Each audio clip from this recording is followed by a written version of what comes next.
Bom dia a todos, meu nome é Marcel, sou consultor representante aqui do consórcio Neourbis NIRAS IP, especificamente tenho atuado nesse processo das consultas à comunidade local sobre a percepção da mudança do clima e adaptação baseada em ecossistema. Essa palestra agora é para a gente tentar apresentar os resultados dessas análises sobre as projeções de mudança do clima na região do Lagamar. Esse documento, como o Tiago falou, já está disponível para vocês, a gente tem a apresentação disponível e o relatório disponível, uma parte do relatório que é um produto específico a ser entregue. Então, nessa apresentação, eu vou tentar sintetizar alguns dados sobre projeção de mudança do clima, são vários aspectos analisados, ficaria muito longo expor todos aqui, mas eu vou explicando só para vocês terem uma ideia e depois vocês vão ter a possibilidade de consultar diretamente no documento e analisar quais são esses dados de projeção que estão constantes nesse relatório. Então, essa apresentação está dividida, está estruturada da seguinte forma: a gente vai ter uma breve apresentação, uma introdução à questão dos estudos, a apresentação em si dos resultados e algumas considerações finais. Bom, como eu falei, isso que a gente está apresentando aqui para vocês agora e esse relatório que vocês têm acesso por meio do Drive que o Tiago abriu, ele é parte integrante de um produto 2 dessa consultoria que o Armin explicou mais cedo, e ela trata de fazer uma compilação de avaliação de dados secundários, em especial os dados do INPE, customizados pela Way Carbon, sobre questões de mudança do clima e seus impactos na região de estudo. O objetivo central desse produto era instrumentalizar e qualificar todo esse processo que a gente teve no ano passado, e encerrando agora com vocês, de percepção com os stakeholders, né, sobre mudança do clima e medidas de adaptação baseadas em ecossistemas. Então, também, como eu já adiantei, nesse relatório as projeções utilizadas foram essas modeladas pelo INPE. A partir dessa modelagem do INPE, a Way Carbon, em meio a um outro projeto com a GIZ e MMA, fez uma espécie de uma customização e uma avaliação de vulnerabilidade para toda a área da Mata Atlântica brasileira, e a nossa tarefa aqui é tentar fazer uma outra customização mais aplicada à região do Lagamar Paulista, especificamente o Lagamar Paulista. O estudo não envolveu a área do Lagamar como um todo, envolvendo a área do Paraná. Essa parte também vou pular rapidinho, mas só para mostrar, a gente pactuou esse polígono, né, de estudos numa primeira reunião que foi feita na base do ICMBio em Iguape. Então, quando a gente está falando do estudo, essa é a nossa área de recorte, essa a nossa área de análise, pegando alguns municípios e parte de alguns municípios, como Pedro Toledo, Pariperaçu. Bom, basicamente o que a gente está tratando aqui, o que essa análise do INPE fez e depois a customização do Way Carbon fizeram foi tratar de modelos climáticos globais que são desenvolvidos com base em modelos numéricos de sistemas terrestres, que são as ferramentas usadas com algumas variações de modelos, né, mas que são usados por todos os países, por todas as consultorias, para tentar estabelecer estratégias de projeção de mudança do clima. Então, são feitas essas simulações, né, dos processos físicos e dinâmicos da atmosfera, e, em especial, tentando analisar esses processos, tendo em face cenários de concentração de gases de efeito estufa. Então, o painel do PCC estabeleceu alguns cenários, especificamente para esse estudo a gente vai estar trabalhando o que a gente tem disponível são esses cenários 4.5 e 8.5, que, digamos assim, são os cenários de menor projeção de acúmulo de gases de efeito estufas, e o 8.5, a pior situação de acúmulo de gases de efeito estufas. E a produção desses estudos pelo INPE foram desenvolvidos, foram feitas umas análises em cima de dois modelos matemáticos, né? O MIROC e o ETA-RADGEM, e a gente tem a organização desses dados a partir de resolução espacial de 20 quilômetros, ou seja, eu tenho quadrículas em cada quadra, digamos assim, quadrado de 20 quilômetros, eu tenho um dado sobre projeção de mudança do clima. Então, esse é um nível de resolução. Para uma escala de planejamento regional, que é o que se trata da região do Lagamar, ok, mas se eu tentar descer para um detalhe em nível do submunicípio, já fica mais complicado.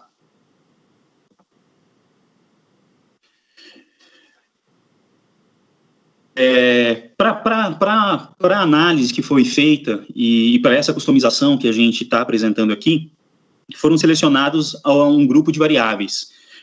As variáveis climáticas, os extremos climáticos e os impactos climáticos.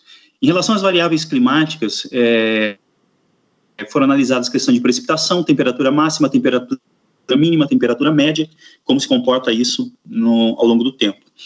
Em termos de extremos climáticos, dias secos consecutivos, noites quentes, ondas de calor, e dia de precipitação superior a 10 milímetros, igual ou superior a 10 milímetros, que é um parâmetro de extremo climático, o R10.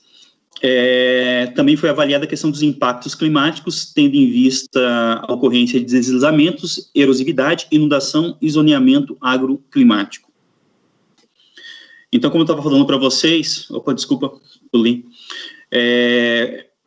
O estudo em si, ele trata de 2 cenários, mas aqui eu vou trazer, por conta de tempo mesmo, a gente optou por trazer apenas a exemplificação do cenário mais crítico, digamos assim, que é esse cenário RPC 8.5, que seria o cenário, digamos assim, mais negativo, né, mais crítico de acúmulo de gás de efeito estufa na atmosfera.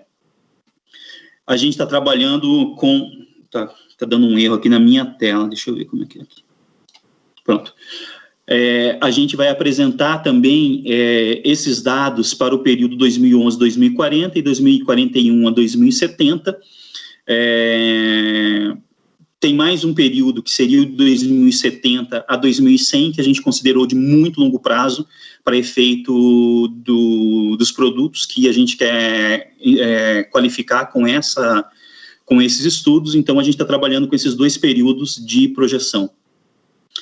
E as variações que a gente tem as variações em relação ao período de inverno, em relação ao período de verão, principalmente para as variáveis climáticas, e a questão dos extremos climáticos e impactos climáticos, a grande maioria está numa análise anual, né, de ocorrência anual.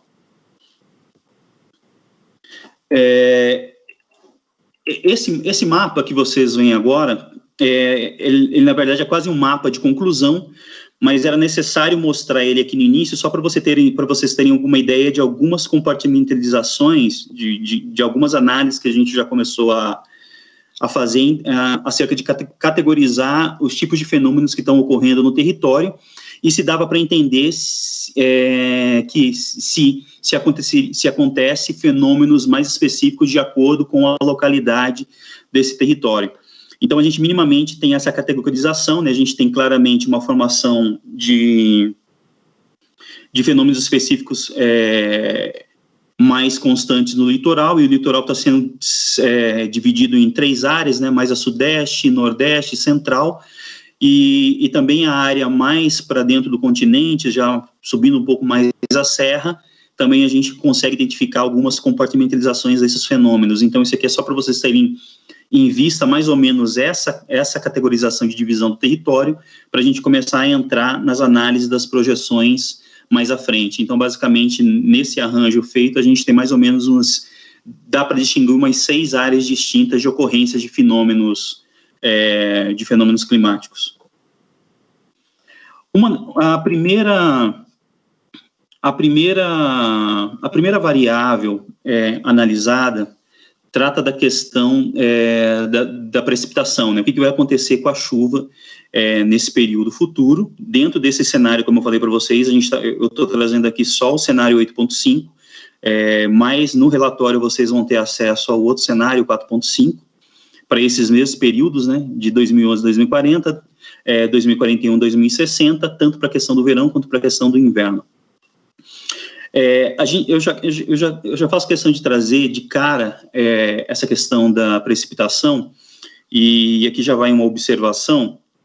Esses modelos climáticos são desenvolvidos por distintos institutos de climatologia do mundo, E, de acordo com o modelo matemático que eles usam, o grau de peso que se dá a uma função ou uma variável, eles podem apresentar, como que eu vou dizer, eles podem apresentar, digamos assim, certas divergências. Um modelo pode apontar X, outro modelo pode apontar Y, para um determinado tipo de variável. Para outra variável, os dois modelos podem apresentar convergências, isso é natural. É difícil você colocar, sei lá, 5 cientistas numa mesa e os 5 falarem exatamente a mesma coisa, na mesma linguagem e chegarem ao mesmo resultado. Então, hoje, se eu colocar 30 modelos em análise, dificilmente eu tenho com precisão o mesmo ponto de certeza ou o mesmo ponto de diálogo entre esses 30 modelos. O que tem sido feito muito no mundo hoje é usar o máximo de modelos possíveis e tentar entender os sinais que todos esses modelos têm apontando. Tipo assim, o que esses 30 modelos, 20 modelos convergem e o que eles divergem. Porque ter uma certeza do que vai acontecer com o clima futuro é muito complicado, em especial quando eu dou esse downscale em nível de região. Hoje os modelos são globais, eu desço para uma escala da região, como por exemplo do Lagamar, só que quanto mais eu desço na escala da região, mais eu interajo com fenômenos locais, né, topografia local, urbanização. Então tem uma série de questões que vão interferindo e que esses modelos vão começando a perder um pouco de sua precisão, tanto quanto nos modelos globais. Mas entrando nessa questão da precipitação, então, por que eu falei isso? Porque na questão da precipitação é um dos casos que ocorre divergência entre os modelos matemáticos. No modelo ETA-Radigen, como vocês podem ver aí, é esse à esquerda, e no modelo Miroc, que é o à direita, eu tenho uma oposição, né? Eu tenho uma divergência em relação ao que vai acontecer com a precipitação, o que vai acontecer com as chuvas no meu futuro da região.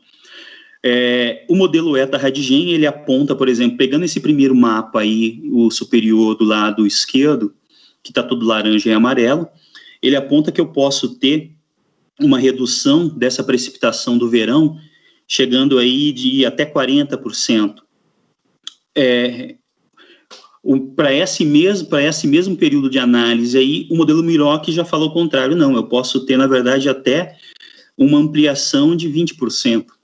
Então, a gente tem essa contradição, essa oposição aí, quando eu trato dos dois modelos para a questão de precipitação. Isso tem algum impacto também sobre todas as análises derivadas que tenham que fazer uso da questão de chuva. Então, se eu tenho algum outro indicador que eu preciso rebater com a questão de chuva, eu também vou replicar essa incongruência. Por exemplo, se eu pesquisar a questão da inundação, se eu tratar os dados da inundação com os dados do modelo ETA, eu vou ter um resultado, com os dados do modelo Radigen eu vou ter um outro resultado. O ideal aqui no processo é a gente tentar entender onde que eles convergem para a gente ter sinais mais certos de, aqui os dois modelos apontam para tal tipo de ocorrência, então aqui é mais provável que tal ocorrência ocorra. Lembrando que tudo é incerto em termos de projeção futuras, ainda mais climáticas. Quando eu vou para a questão das precipitações de inverno, os modelos eles fazem uma troca.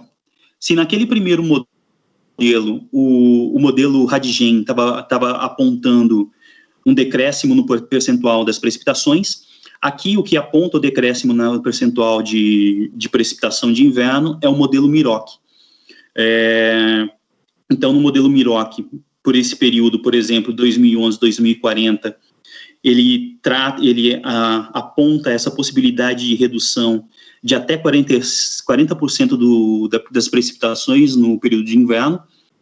No modelo ETA-Radigen, ele fala que pode ter, na verdade, um aumento de até 20%.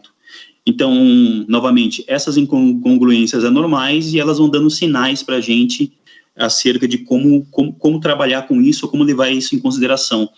Nas reuniões que a gente fez com o pessoal dos atores locais, em especial com o pessoal do Musgo e do Fofão, eles optaram por trabalhar os dois extremos. Não, Marcelo, a gente quer tentar entender o que vai acontecer com a gente se chover menos ou se chover mais. Então, trabalharam com esses dois cenários. Em síntese, tentando sintetizar esses dois slides apresentados aí há pouco, como eu falei, a gente tem essa divergência, né, quanto às projeções da pluviosidade para a área de estudo. Cada modelo está apontando um pouco. O modelo Radigen aponta para inversos mais chuvosos, invernos mais chuvosos e verões menos chuvosos. O modelo ETA aponta o contrário. Essa tabelinha em cima dessa slide dá mais ou menos essa variação aí, geral, né? Isso tendo em vista, e outra questão importante, gente, esses modelos, eles rodam com base em históricos climáticos. Para esse caso do INPE, foi feito esses estudos dos dados de histórico climático, né, de série histórica climática, de 1960 até 2005. Então, com base nesse histórico do que veio acontecendo com essas várias variáveis climatológicas, eu rodo esses modelos de projeção, tendo em vista esses cenários de acúmulo de gases de efeito estufa. Então, para o modelo ETA-Radigen, eu tenho uma variação no verão de redução de 20% a 80% do nível de pluviosidade. No inverno eu tenho uma melhoria em relação a isso. E no modelo Miroc eu já tenho o contrário, né? Assim, eu tenho um potencial aumento da chuva no período de verão e uma redução no período de inverno. Então, isso é uma síntese básica. Aqui é muito rápido para falar isso tudo, mas o relatório, acho que vocês, se vocês conseguirem ler, vocês vão ver que está mais detalhado esse debate que eu estou fazendo aqui com vocês, porque são várias variáveis de análise. Ainda sobre o aspecto das variáveis climáticas, eu trago aqui também para vocês um exemplo da perspectiva de projeções para a temperatura média, né?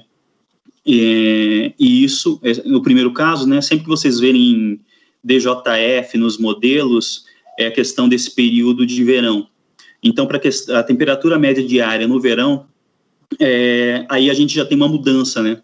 Se para pluviosidade, os dois modelos estavam tendo uma divergência em termos de sinais de mudanças do clima, para a temperatura e outros fatores, eles têm convergência. Eles, basicamente, com alguma variação no território, eles apontam para um mesmo sinal do que vai acontecer nessa região. Então, no modelo ETA-Radigen, por exemplo, para esse período 2011-2040, para o mesmo cenário de RPC 8.5, que é o cenário de pior condição de acúmulo de gases de efeito estufa, o modelo aponta que eu posso ter uma variação de 0 a 2 graus de acréscimo, né, na temperatura da região. Então, nesse primeiro mapa aí, à esquerda, do lado superior, então, basicamente, está quase que homogêneo essa ocorrência de 0 a 2. Abaixo vocês têm uma legenda coroplética, né? Então, basicamente, ela faz a referência a esses pontos. Uma coisa que é importante apresentar para vocês, para a população, para as reuniões com a população, a gente apresentou diferente, para simplificar e não gerar debate. Mas nesses mapas, vocês estão vendo uma série de pontos em branco ou sem coloridos, são erros na estruturação da série histórica do estudo que a gente tomou por base. Então a gente optou por, como a gente não tem a função nessa consultoria de corrigir dados históricos ou corrigir a base de dados, a gente apresenta a base de dados tal qual ela está. Então esses vários pontos sem cores no mapa, esses quadriculados sem cores no mapa dentro da área de estudo, são derivados dessa ocorrência de falta de base de dados de processamento dos modelos de análise globais. Para o mapa inferior do lado esquerdo ainda, tratando do modelo Radigen, ele já apresenta uma diferenciação de ocorrência de variação de temperatura no território. Eu tenho basicamente essa área central aí do mapa, variando ainda num período de 2040 a 2070, isso mais para o futuro ainda, variando ainda essa alteração de 0 até 2 graus na temperatura, né, um acréscimo de 0 até 2 graus, só que nas periferias, né, nos dois extremos, tanto para sudeste quanto para nordeste, eu já tenho uma ampliação dessa variação, que pode chegar até 4 graus de aumento da temperatura. Isso para o período do verão. Para o período do inverno, ainda continuando nessa perspectiva da temperatura média diária, para o período de inverno, que é esse JJA, JJI, continuamos com essa perspectiva de convergência e para esse período 2011-2040, no modelo Radigen, na parte superior da tela, eu avanço para uma variação também de 2 a 4 graus, então, e no modelo Miroc, eu tenho essa variação aí na casa de até os 2 graus. A mesma coisa eu posso verificar também nos mapas da parte inferior, que aí eu já mudo o período, o período de análise, né? Eu vou para o período de 2041 a 2070. Eu tenho um acréscimo também ali, um acréscimo em relação ao modelo Eta-Radigen. Ambos apontam para um aumento, mas eles apontam para um aumento de forma distinta. Enquanto que no modelo Eta-Radigen eu tenho até 4 graus de aumento, a perspectiva de até 4 graus de aumento da temperatura, no modelo no modelo Miroc eu tenho uma perspectiva de altura de até 2 graus. É interessante a gente tentar trabalhar com essa questão dos sinais, tipo assim, ambos os modelos estão dando sinais de ampliação da temperatura para a região. Basicamente, tendo em vista, nesse processo de trabalho com consulta a stakeholders, nessa metodologia de trabalhar, apresentando dados de modelos de projeção, mas ouvindo o que os atores sociais têm a dizer, qual a percepção dos atores sociais acerca desses fenômenos, acerca dessas variáveis, é interessante sempre a gente ter a noção do sinal. É muito difícil você falar com precisão, já entrando até um pouco naquele debate que estava tendo com a Natália e com o João, é muito difícil você falar com precisão, vai acontecer tal coisa e a gente vai chegar até X% de aumento do nível do mar ou de aumento da temperatura. Mas é possível a gente falar, olha só, os sinais estão claros que vão aumentar. E aí esse sinal claro que vai aumentar, com um grau de variabilidade, com um grau de imprecisão, pode chegar até 4 graus centígrados. Então, dentro desse pensamento que a gente tem que começar a se orientar para a gente chegar nas etapas posteriores, que vai ser interagir com esses dados e gerar uma leitura do território a partir desses dados. Então, sintetizando essa última variável, né, de média da temperatura diária, né, a gente pegando as convergências do modelo, né, onde que os modelos estão dando o mesmo sinal. Tipo, tá batendo, aqui tá falando isso e aqui tá falando isso para esse mesmo território.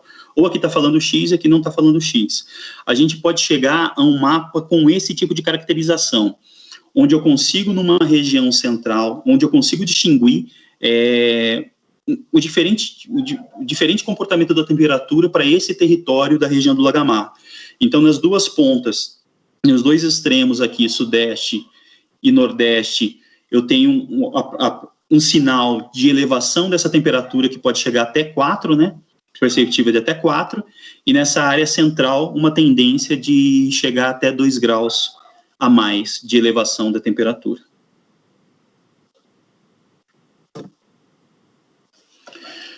Tratando ainda de variáveis climáticas, a questão da temperatura mínima diária. Ambos os modelos já fazendo, e aí nessa mesma caracterização que eu fiz nos anteriores, a gente está fazendo essa apresentação da temperatura mínima diária, tanto em relação ao trimestre de verão, quanto em relação ao de inverno. Então, para ambos esses recortes, eu tenho também um sinal de elevação dessas temperaturas, em especial no modelo Eta-Radigen, que é esse à esquerda, para o período de 2041 a 2070, eu tenho um zoneamento distinto nesse território, então mais a nordeste eu tenho a tendência a ter um aumento maior das temperaturas nesse período de verão, para esse recorte de 2041 a 2070, e nos outros modelos, basicamente, eu tenho um território homogêneo, né, uma variação homogênea no território como um todo. Para a questão desse mesmo indicador para o período de inverno, eu já não vejo em nenhum dos modelos um zoneamento distinto. Basicamente, em todos os mapas eu tenho uma área homogênea, com variações de temperatura, variando, mas também variando apontando para o mesmo sinal de aumento da temperatura, né? Então, no modelo Eta-Radigen à esquerda, eu tenho essa variação de 2 a 4 graus, e no modelo Miroc, a gente tem essa variação de 0 a 2 graus de aumento na temperatura mínima diária. Bom, Em síntese, pegando a questão das convergências, algumas coisas você não consegue tirar direto da leitura visual dos mapas, só quando você começa a bater todos os dados de todo o período para você tentar chegar a esse entendimento. Então, para a questão da temperatura mínima diária, a gente tem um certo grau de incerteza no que vai acontecer nessa parte a nordeste do mapa, essa parte que está nesse, chamar de amarelo, nessa cor meio rosa. Para a área verde em questão, eu tenho uma maior precisão que a gente vai ter esse aumento de temperatura de 0 a 2 graus. Basicamente, tirando a média de todos esses períodos, eu tenho uma variação aí, em ambos os modelos, uma variação de até 4 graus de acréscimo na temperatura mínima diária, na média mínima diária.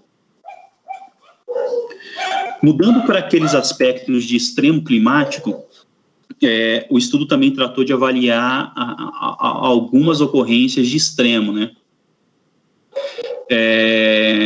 Pela oferta de dados do INPE, foram feitos pela Waycarbon, que tipo de dados a gente tem para tentar trabalhar os extremos. Infelizmente, não é o aumento do nível do mar, a gente não tem dados precisos de aumento do nível do mar para a gente conseguir entrar nesse modelo, e também a modelagem é diferente, né? É outro tipo de modelagem para se calcular esse avanço do nível do mar, além de ter interferências com a própria geologia do local. Então, nesse modelo Waycarbon, com base nos dados disponibilizados para o INPE, a gente tem uma série de eventos climáticos que foram analisados. Um dos eventos climáticos analisados é essa questão dos dias consecutivos secos, que é esse indicador CDD, e é um indicador importante para a questão de agricultura, para a questão de saúde pública. Nos modelos analisados, a gente começa a ver um comportamento bem distinto, assim, ou em alguns momentos homogêneo, em alguns momentos heterogêneos do que pode acontecer nesse território do Lagamar. Voltando novamente a essa comparação do modelo ETA-Radigen e do modelo Miroc. Na parte superior esquerda, no modelo Radigen, eu tenho um apontamento de acréscimo de até, variando, né, já está mais heterogêneo, tem uma parte verde, algumas partes verdes e algumas partes amarelas. Então, essas partes verdes e essas partes amarelas, elas estão falando o seguinte, elas estão falando que nessa parte mais amarelinha, eu posso ter um acréscimo, né, eu posso ter uma ocorrência de até 20 dias secos consecutivos anualmente. E nessa parte verde clara aí, uma variação de até 10 dias. Então, eu já tenho uma ocorrência distinta no território. Então, se hoje é comum, sei lá, vou chutar um número aqui que eu não estou com esse dado aqui em mãos, mas no relatório tem. Se hoje for comum, por exemplo, ocorrer dias secos consecutivos, né? Sim, Marcel, aqui é normal acontecer até 10 dias seguidos sem chuva ou sem precipitação. A partir da projeção da mudança do clima para esse período 2011 e 2040, eu vou ter um acréscimo. Posso acrescentar até mais 10 dias a mais de dias secos em cima dessa média que já está acontecendo na região. O que significa, então, é interessante a gente começar a pensar o que significa para um agricultor. Se hoje eu posso ter a ocorrência de até 20 dias sem chuva, o que significaria para ele passar 30 ou 40 dias sem chuva? Qual o impacto sobre o seu processo de produção agrícola? No modelo Miroc, ele aponta para dar o mesmo sinal, né, de aumento da questão dos dias secos consecutivos, mas já em um pouco mais ameno do que no modelo ETA-Radigen. Então, se você vai para o lado direito, os mapas do lado direito, em especial o mapa superior agora, a gente vê que essa variação já é um pouco menor. Ele fala, na verdade, que eu posso variar de até 10 dias, né, tipo assim, eu posso ter uma amplitude de 0 a 10, sendo que no sudeste, né, na ponta aí mais verdinha, eu posso, na verdade, ter até o contrário, vou ter uma redução, na verdade. Então, mais uma vez, eu tenho uma grande área do mapa em convergência e uma pontinha que está em divergência. No modelo ETA-Radigen, a ponta sudeste fala em um aumento de até 20 dias, né, e no modelo Miroc, à direita, fala até na possibilidade de redução, eu vou ter 10 dias a menos consecutivos, então eu posso ter uma redução dessa questão dos dias consecutivos secos. Para o extremo climático R10, uma outra coisa importante que a gente mudou aqui, quando a gente trata desses extremos climáticos, aí eu já passo para análise anual, tá? Eu não tenho essa análise como foi feito nos outros do período do inverno e do período do verão. Então, quando eu trato aqui no exemplo seguinte, que é dos extremos climáticos, que são as chuvas diárias maiores, iguais ou maiores a 10 milímetros, que é um dos parâmetros de extremos climáticos, os modelos têm uma caracterização também, eles apresentam, digamos assim, um zoneamento distinto no território, além da ocorrência da temperatura, do nível de pluviosidade em si, eu também tenho uma variação de zoneamento dessas ocorrências no território. Como eu falei no primeiro exemplo, todas as análises feitas em cima de análise de pluviosidade, eu vou ter uma maior imprecisão, porque os modelos estão divergindo. Então, para isso aqui, que analisa a pluviosidade acima de 10 milímetros, eu continuo com aquela mesma divergência lá do início. Estou tendo uma divergência geral do que vai acontecer em relação à chuva. Então, essa divergência continua também nessa análise aqui, porque ela é uma divergência de origem, né? O dado de chuva está sendo usado para calcular esse extremo climático. No modelo ETA-REDGEN, eu tenho essas ocorrências variando no território, tá? Então, nessa parte central, pegando esse mapa superior direito, deixa eu ver se aparece aqui. Aqui fica melhor. Pegando esse mapa superior aqui do modelo ETA-REDGEN, eu tenho essa parte central com uma variação de chuva, como vocês podem ver aqui, variando de 18, pegando essa parte mais azul, de 18 a 24 dias. E quando eu vou para esse modelo Miroc, esse aí à direita, eu tenho um dado diferente, né, apontando para essa variação de até 6 dias. Então, sempre que eu tratar do dado de chuva, os dois modelos vão apresentar uma certa divergência em relação aos seus resultados, né, a modelagem, ao resultado dessa modelagem. Marcel, desculpa interromper, a gente tem mais 5 minutos de apresentação. Tá, eu vou acelerar aqui. É muito dado aqui. Deixa eu já passar aqui para os dados de impacto climático. Um outro dado crítico que a gente tem é a questão do zoneamento agroclimático. Um dos pontos avaliados pela Weicarbon, tendo em vista possíveis impactos sobre a produção agrícola da região da Mata Atlântica, né, e foi analisada a questão do zoneamento agroclimático. Qual o risco que essas projeções de mudança do clima podem ocasionar, ou qual o impacto delas para a produção agrícola. Então, no modelo REDGEN, eu tenho um aumento, ele aponta para um aumento desse risco climático, né? Então, tendo em vista as questões de chuva, tendo em vista as questões de acúmulos de dias secos consecutivos, de onda de calor, eu tenho um aumento desse risco climático, né, nesse primeiro mapa, por exemplo, com uma variação quase que homogênea, né, continental, de 10 a, vamos ver, não, de 20 a 30%, considerando que seja esse laranja aqui, então mais ou menos de 20 a 30% de aumento nesse risco, e no modelo Miroc eu já tenho uma variação menor, variando de 0 a 10, ou até uma redução, né, quando eu pego para esse verde aqui, de 0 a 10. Eu vou passar para a parte da conclusão, vou avançar. A ideia da apresentação aqui era só apresentar realmente como foram feitos esses dados, como foram feitas essas análises, que tipo de análise tem. São vários indicadores que estão sendo analisados. Para cada indicador eu tenho uma análise do que significam esses dados apresentados, e eu tenho algumas considerações gerais para fazer, para a gente entrar aqui, para também não tirar o tempo do debate da outra apresentação. Como a gente discutiu ao longo dessa apresentação, a gente tem pontos de convergência e de divergência entre os resultados apresentados pelos dois modelos, para diversos índices, sendo os mais críticos vinculados à questão da chuva, em especial a questão da chuva e os que utilizam os dados de chuva para se calcular.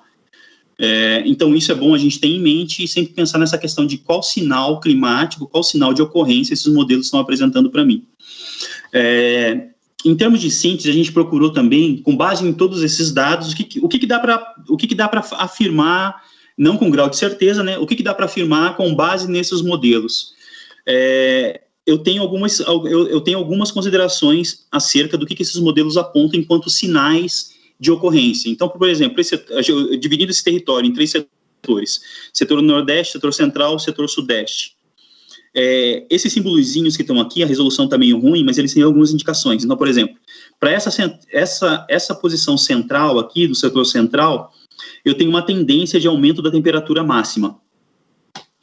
Para esses setores, setor sudeste e setor noroeste, eu já tenho outras ocorrências. Eu tenho o aumento da temperatura média, eu tenho a perspectiva de aumento da temperatura mínima diária, e eu tenho também uma perspectiva de aumento das ondas de calor. Então, eu já tenho um zoneamento distinto de ocorrências nesse território.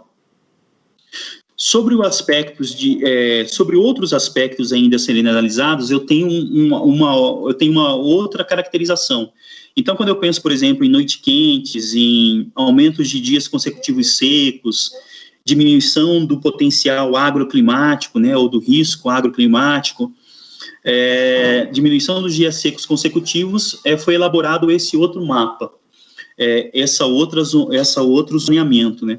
Então, para essa zona mais litorânea, eu tenho em especial nessa zona central aqui, eu tenho uma diminuição do meu potencial agroclimático, eu tenho a perspectiva de aumento das noites quentes, né? E também da diminuição dos dias secos consecutivos mais a sudeste. Em relação à zona mais continental, mais próximo à região da Serra, né, subindo a Serra, cliquei no lugar errado. Subindo a Serra, eu tenho um aumento da ocorrência de noites quentes e eu tenho um aumento dos dias secos consecutivos. Eu encerro aqui a apresentação, mas relembrando que esse relatório é um relatório meio extenso, tem umas 80, 90 páginas, onde esses dados de projeção da mudança do clima, nessas várias variáveis que a gente citou atrás, são apresentados e são debatidos. Então, acho que vai ser muito mais rico vocês pegarem esse período e tentarem ler esse relatório, entenderem. Os conceitos também ficam mais claros, né, porque aí a gente detalha cada um dos conceitos, então vai ficar mais claro para entender. Acho que é isso, Tiago. Eu encerro por aqui, meio corrido para fazer essa apresentação.